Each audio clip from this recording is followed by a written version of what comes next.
Kehebatan infanteri angkatan bersenjata Rusia di medan perang kembali terlihat. Terbaru dalam sebuah postingan yang ramai beredar di aplikasi perpesanan Telegram pada Kamis 18 April 2024. Pada awal video menunjukkan dua pasukan Moskow yang dengan berani menembus konsentrasi kelompok militer Ukraina. Setelah berada di depan parit infanteri Ukraina, 4 pasukan Zelensky keluar sambil mengangkat kedua tangannya.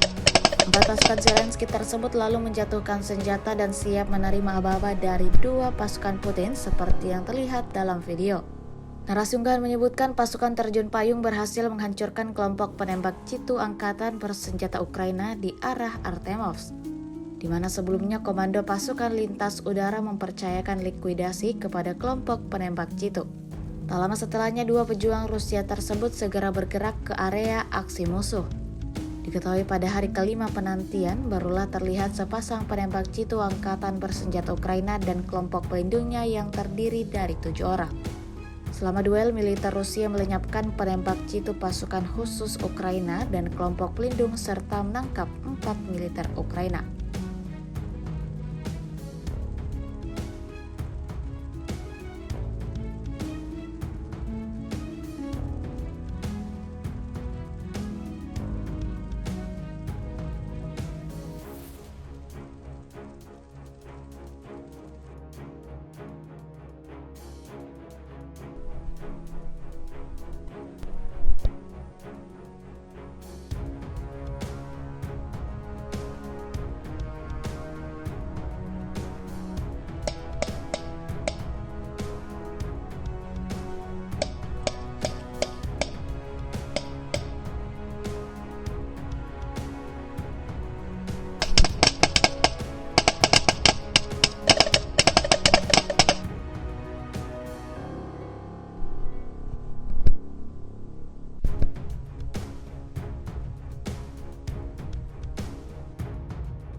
Download Tribun X sekarang, menghadirkan lokal menjadi Indonesia.